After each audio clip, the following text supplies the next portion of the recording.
As I said before, it's best to take feelings out of the equation because feelings only create pain and blame culture.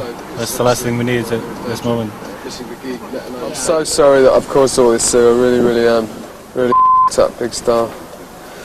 But although they're hours late and no nearer to Reading, at least they now have an escape plan. Well, what's happening now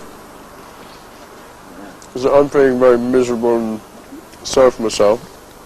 The guys are sort of a mixture between really relieved that they're missing soundcheck and don't actually have to bother doing it, and feeling really bad that they're not going to be able to get a practice in because they're not sure that they're going to be very good for the gig. I'm joking. Yeah, so looks like there's a new van coming.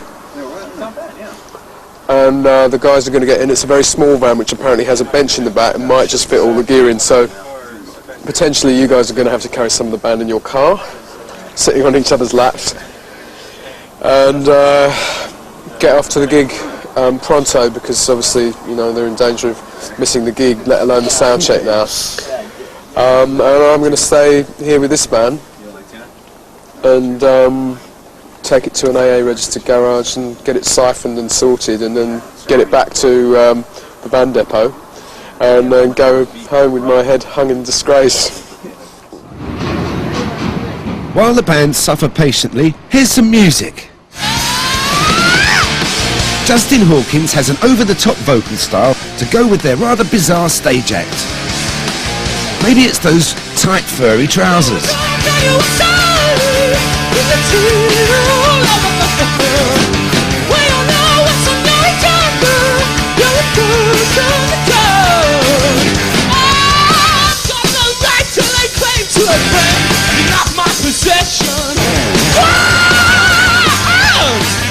It's 4 o'clock. They should be in Reading already, but at least the new van's arrived. And because of that handy shelf in the back, getting all the gear in isn't easy. While Tom and Pedro finish loading, the guitarist makes sure they reserve their seats in our camera car. Ed the drummer loses out. So you're right in the van? It's like a seat. In some ways.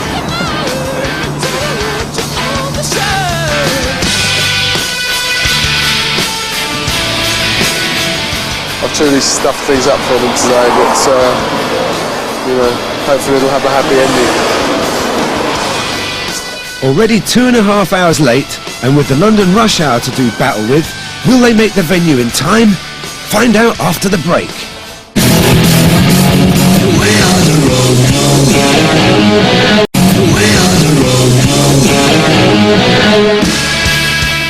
We're back with the darkness, frantically trying to get to their gig in Reading.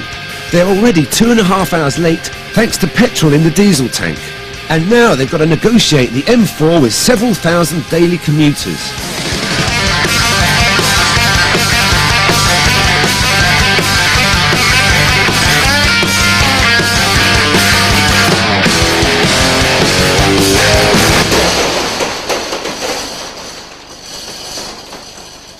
It's 6:30 and they've made it, thanks to this man with a van, and what surely is a made-up name. My name is Germany Divine. I'm from the States. I've been over in Ireland for 3 years. Got beat up over there. Moved over to London with my beautiful girlfriend, Alex. Started in a little band, so I bought a van. And occasionally I get phone calls like this, a little emergency. See if you can help somebody out. So, which I do for money. As much money as I can get. The divine intervention cost the band 100 quid, and they still have to unpack themselves. They're not happy. Sick of this shit. Most of the donkey work is done by us, you know. Normally we can get the Queen of Sheba to do our loading work, but she had problems getting here in time. You know, there's been some really bad traffic, so we're hoping that she can come. You have to have people you can trust, you know. And we've slowly tried to introduce new members of the team, and today it's just come flying back in our face. It's a big up, you know. So we won't do that again. We'll just do it all ourselves. So I talked to Tom. he had to go 23 miles east for the nearest carriage. He'll catch up with us later, and yeah, he'll drive us back to London for the night. Yeah. Hopefully, we'll have his P45 drawn up by then. Shame, really, because we got on well with him. He was, to me, he was as Paul Burrell was to Diana. You know, he was my rock. But sadly, now, as I lay dead, he's seducing top celebrities in a way. Well, metaphorically, that's what he's done by putting petrol in it. Ha ha, you crazy guys! Anyway, now they're here. Are they too late to sound check? They seem to be pretty relaxed upstairs, so yeah, you know, the other band is doing the sound check, so we should be able to do our sound check and everything. Seems okay. So yeah, not much drama. So it's all worked out fine, and the day isn't turning out too bad after all. Shit. Everything that can go wrong will go wrong. Of mice and men, etc., etc. It's all about grabbing the bull by the horns and not panicking. And yeah, we've been in this situation before, you know. If it had been our third or fourth gig or whatever, but this is probably our 30th or 40th gig, so it's cool. Time now is 7 o'clock. We're only 3 hours late. Yeah, 1, 2, 1,